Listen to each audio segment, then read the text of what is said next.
Olá, meninada. Então vamos seguir estudando. Esse segundo bloco, a gente vai falar dos pensadores, os que mais caem na filosofia política, tá? Não são todos, mas são os que mais caem. Vamos lá. Nos slides aí vocês vão ver que começa por Platão. Platão, a gente já estudou um pouco na filosofia clássica, lembra na primeira aula? Platão é justiça e governo dos sábios. Lembra? A gente estudou isso.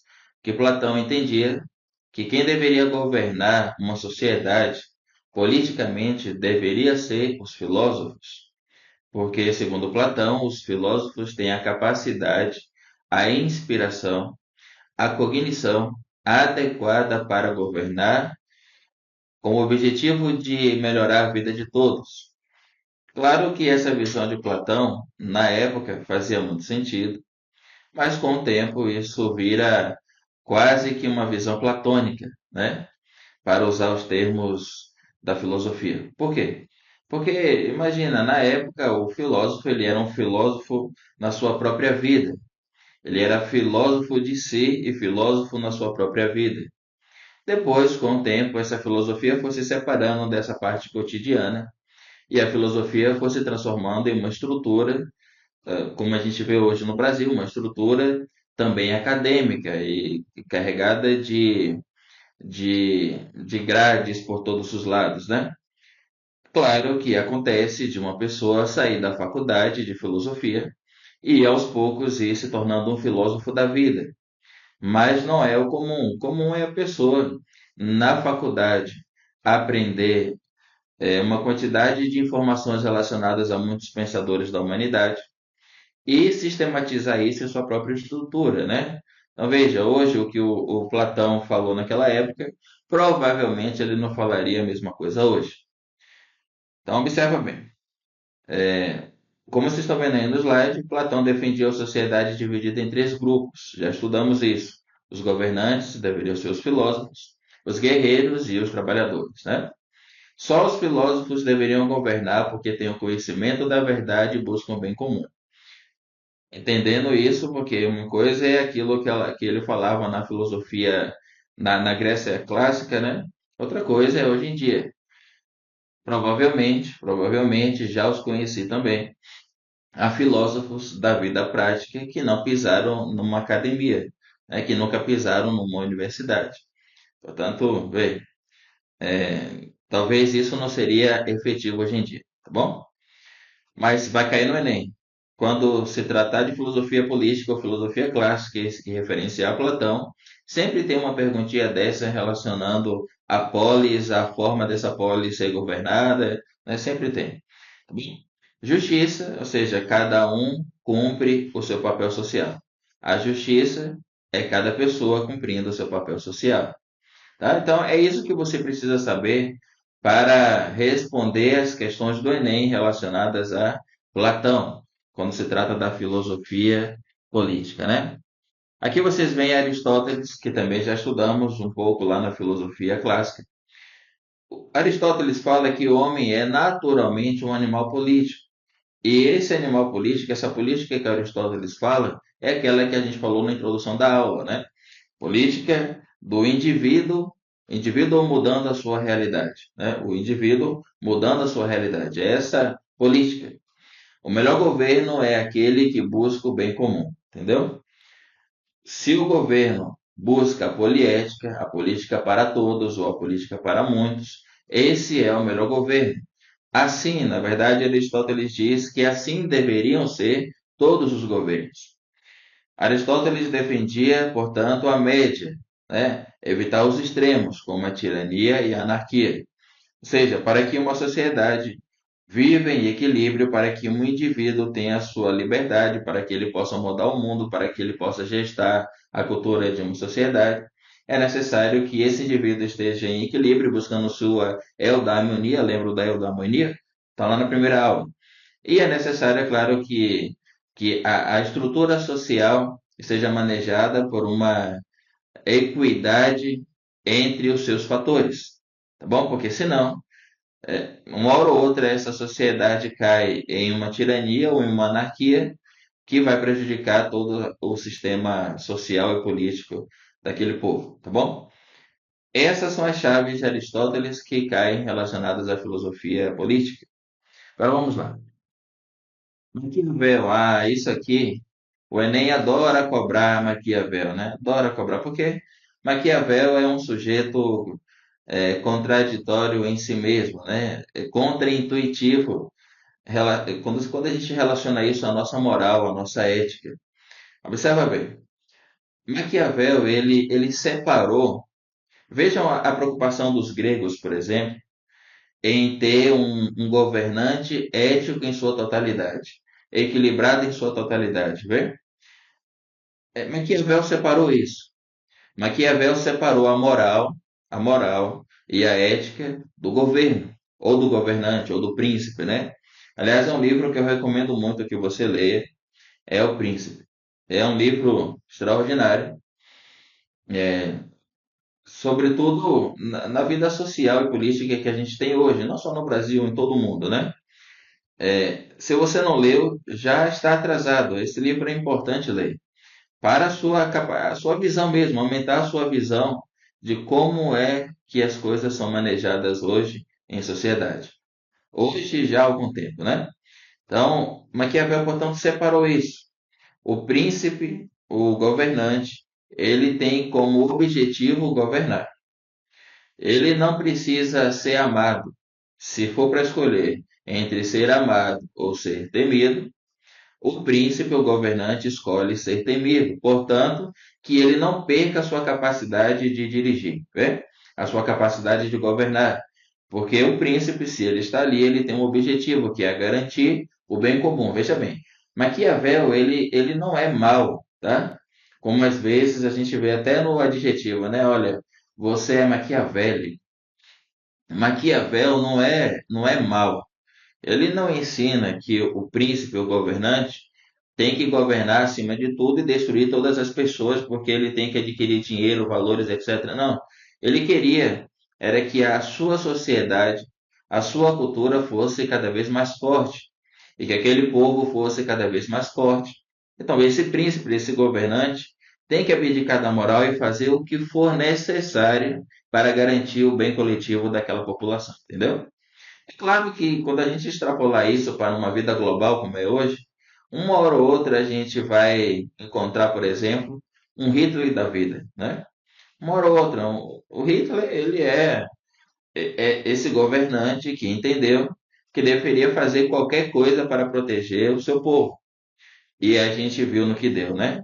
Então é claro que aplicado em sua totalidade, isso vai gerar uma desarmonia global, né? É claro. Porém, é isso que o Maquiavel colocava, e ele inaugurou isso de separar a moral, a ética da ação do governante, entendeu? E essa frase aí que vocês estão vendo no slide, olha, os fins justificam os meios. Essa frase não está escrita textualmente pelo Maquiavel, Nicolai Maquiavel, isso não está escrito, tá?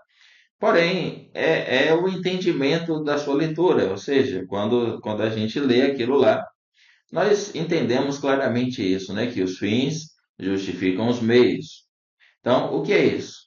Se você, para garantir uma construção ou algo que vá elevar a cultura do seu povo, do povo que você governa, você pode mentir, você pode ser imoral, você pode prejudicar outros povos. Portanto, que você garanta a harmonia e a soberania, portanto, que você garanta o avanço do seu povo, do povo que você governa, como um príncipe, como um governante, entendeu? Por isso, os fins justificam os meios. Se o fim é a melhor maneira de governar, não importa o que eu faça aqui, o importante é que eu aplique a melhor maneira de governar, né? Aqui tem uma frase aí: o governante deve manter o poder e a estabilidade do Estado, mesmo que precise agir com dureza ou engano. Olha, o Enem gosta bastante de Maquiavel, tá? Vamos lá. Thomas Hobbes, olha só. Estado como solução do caos. Tá aí uma outra obra. A obra Leviatã, particularmente, uma parte dela é datada, tá? Está ligado realmente às estruturas do absolutismo.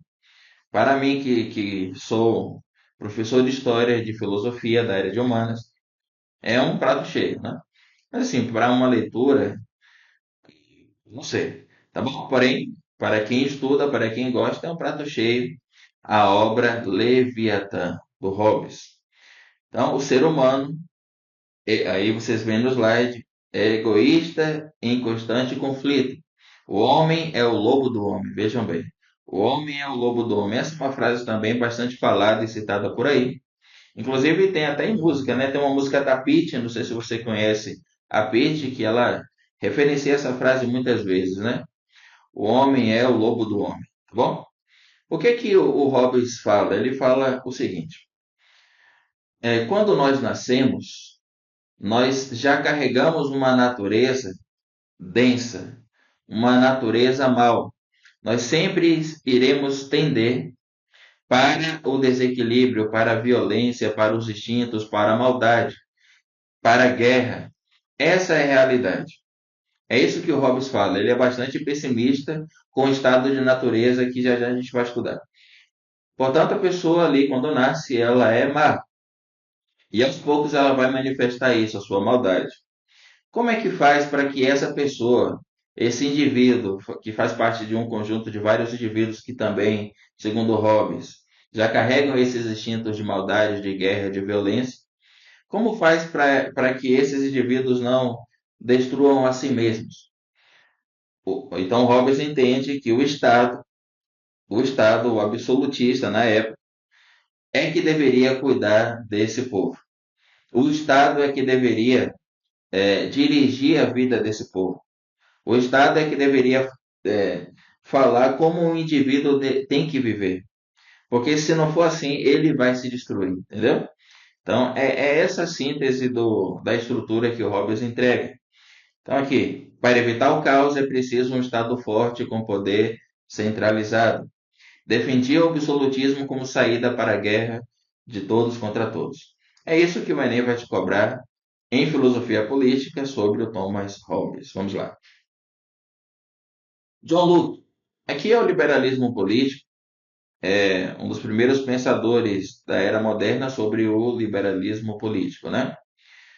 O Locke é um pouco diferente do Hobbes. Ele fala que o contrato social é importante depois que toda a estrutura da sociedade foi já gestada, já cristalizada, já existe.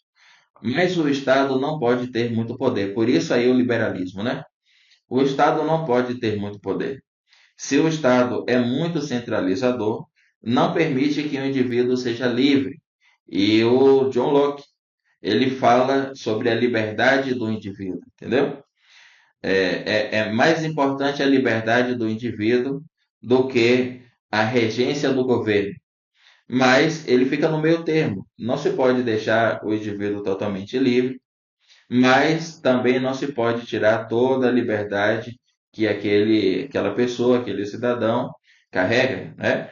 Então, o Estado ele precisa agir para garantir um bem-estar social, de certa maneira, mas tem que ser um Estado mínimo, um Estado que permita que o indivíduo tenha sua própria liberdade, sua própria individualidade, né? Então, o Estado deve garantir os direitos naturais, a vida, liberdade, propriedade. E uma coisa importante que não cai muito no Enem, mas se cair você já sabe, o John Locke, ele fala bastante sobre a divisão dos poderes, né? É um dos pensadores que se estuda no direito sobre a divisão dos poderes. Esse pensador não cai muito, tá bom? Porém, você já tem aí a estrutura. Aqui outro que o Enem adora, Rousseau. Rousseau, John Jacques Rousseau, ele é o contrário do Hobbes, entendeu? O Hobbes é pessimista quanto ao estado natural. O Rousseau é o contrário. O Rousseau ele entende que uma pessoa nasce boa. É a sociedade que a corrompe. Tá aí uma coisa que vale a pena refletir, tá? Aqui é para aumentar a sua visão de mundo. Aumentar a sua visão de mundo. Observe uma criança recém-nascida, até seus 2, 3 anos de idade. Aquela criança, ela é sensível e boa, ou ela carrega certos instintos de maldade? Hum? Aquela criança, ela, por exemplo, a criança ela não sabe falar ainda, pelo menos a língua portuguesa ou a língua pátria ou mátria de onde ela nasceu. Então, uma criança não sabe falar ainda, certo? E do nada a gente vê a criança aprendendo as primeiras palavras e depois a gente vê uma criança de 4 anos, eu já vi, me espantei, 4, 5 anos, xingando. Vê, usando palavras de baixo calão, palavras pesadas, que já são pesadas de escutar na palavra da boca, ali na voz de um adulto. Imagina de uma criança com 4 ou 5 anos de idade.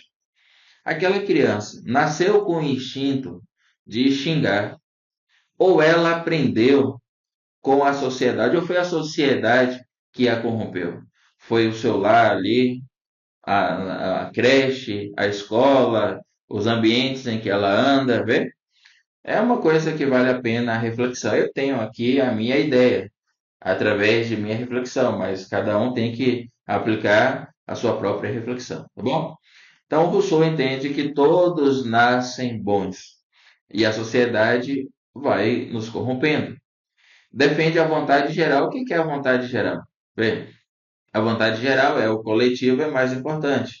Ou seja, toda decisão política deve estar submetida ao crivo da vontade geral, do bem-estar coletivo, tá? Bem-estar coletivo está acima do interesse individual. Vou dar um exemplo russouliano, não sei se essa palavra existe, para vocês entenderem na vida prática, cotidiana. Eu estava de carro por aí uma vez, em algum desses momentos da vida, e um ônibus, vejam bem, um ônibus, atravessou para tentar ultrapassar ali numa curva, atravessou e como tinham dois carros lá na frente, os carros fecharam a passagem do ônibus. Esses dois carros queriam atravessar para o outro lado da rua, entende? Estavam aqui, queriam atravessar para o outro lado, e o ônibus queria seguir. Os carros que estavam aqui ficaram buzinando para o ônibus, xingando o motorista do ônibus, os passageiros, e o motorista, por sua vez, também buzinando e xingando, porque ele queria seguir e esses carros queriam passar para cá. Vejam bem, o que o Rousseau fala? Esses carros aqui carregam uma ou duas pessoas. Esse carro aqui, esse ônibus, estava carregando 30 pessoas, ou sei lá quantas. O ônibus estava lotado. Aqui é um transporte público, é para o bem-estar coletivo. Olha, independente das críticas, tá? Estou dando um exemplo filosófico, porque a gente sabe como essas coisas são. Então, aqui é um transporte coletivo com 30 a 40 pessoas. Aqui é um transporte individual. A filosofia de Rousseau nos explica, nos aclara que esse ônibus tem prioridade sobre esses carros. Porque aqui carrega um transporte individual e aqui um transporte coletivo, entende? Então, esse ônibus tem prioridade. Os carros que estão aqui deveriam ir para trás, os que estavam na frente deveriam dar passagem para que o ônibus, sim, siga seu caminho e depois os outros carros, sigam também para o seu destino, entende? Então, isso é a filosofia de Rousseau. A vontade geral é o mais importante. Acima, o coletivo está muito acima do interesse individual. Soberania popular como base do contrato social, mesma coisa do John Locke. O homem no estado de natureza. Veja bem, o Rousseau, essas duas frases, axiomas, vão cair bastante quando se trata do Rousseau, que é o estado de natureza e a vontade geral, tá? Essas duas palavras vão sempre cair. Por quê? O estado de natureza também é contrário àquilo que o Hobbes fala. Então, o estado de natureza é isso. O Hobbes fala que nosso estado de natureza é violento, é, já na sua origem, e o Rousseau entende que esse estado de natureza é um instinto muito simples. Nós, desde crianças, somos levados, se não houvesse uma sociedade, a uma confraternização, a uma paz, a uma passividade, a instintos de compaixão, instintos naturais que não nos levariam jamais à guerra. Em algum momento, aqueles instintos naturais nos protegeria de qualquer desarmonia individual e nos manteria dentro de uma ordem social. Diferente da nossa, mas dentro de uma ordem social, entende? Essa diferença é importante entre. Porque o Enem pode te cobrar isso, essa comparação entre o Hobbes e o Rousseau, tá bom? Um contrato social que garanta a vontade geral, daí você já entendeu, tá bom? E aqui, o pensador bastante polêmico, sobretudo no Brasil, né? Que é o Karl Marx, olha só. Eu entendo as críticas em cima do Karl Marx, eu entendo as ideologias a favor e contrárias, porém, Karl Marx é um filósofo muito importante. Ele entregou um material de estudo amplo, muito amplo, que a gente consegue levar para a sociologia, levar para a filosofia, levar para a história, tá? E o Enem, vez ou outra, sempre está cobrando questões relacionadas ao Karl Marx e ao marxismo, sempre, sobretudo na área de humanas, né? Então, é necessário conhecer alguma coisa que a gente colocou os pontos principais dentro da filosofia política que caem relacionados a Karl Marx. Então, crítica ao Estado e à desigualdade, você já conhece isso. O Estado é um instrumento de classe dominante para manter o controle.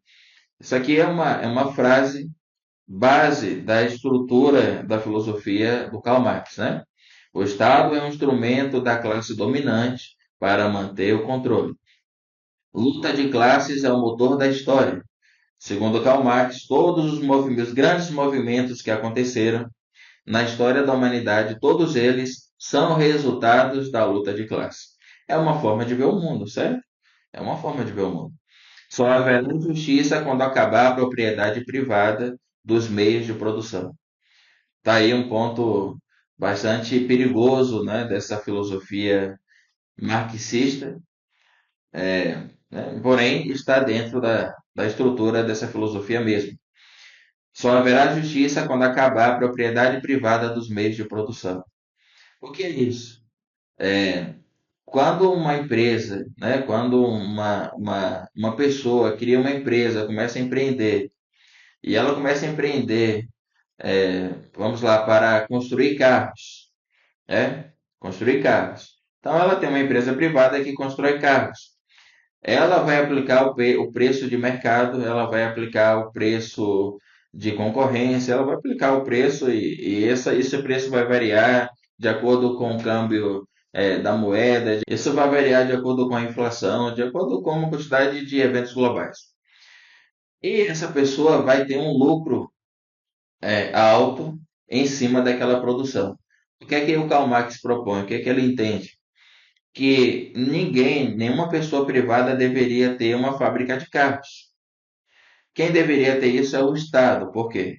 O Estado não precisa lucrar em cima daquilo que produz e pode entregar esse produto de forma muito mais barata ao mercado, né?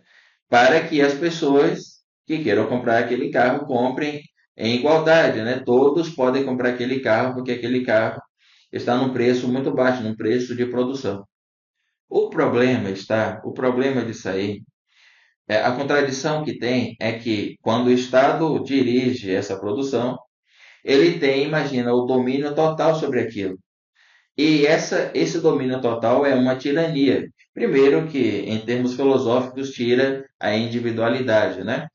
Segundo que o domínio sobre essa estrutura, sobre essas fábricas de construírem carros, o domínio total, uma hora ou outra vai barateando tanto aquela produção que esses carros vão ficando defasados, que as peças vão ficando defasadas, que não há estrutura de reposição. Sobretudo hoje que não tem uma quantidade de países comunistas e socialistas pelo mundo que possam se ajudar, né? E aí a gente vê os casos que nós conhecemos no mundo, tá bom? Isso aí é muito mais profundo, mas é só para a gente entender uma tese e uma antítese sobre esses dados do Karl Marx. O objetivo, construir uma sociedade sem classe igualitária, tá? Uma sociedade sem classe e igualitária. Ainda que para isso precise ter uma ditadura do proletariado. E aí vem uma outra coisa bastante contraditória, né? Mas essas contradições não vão ser exigidas a você no Enem. Depois se informe, vai se informar, vai se aprofundar mais nisso, tá bom?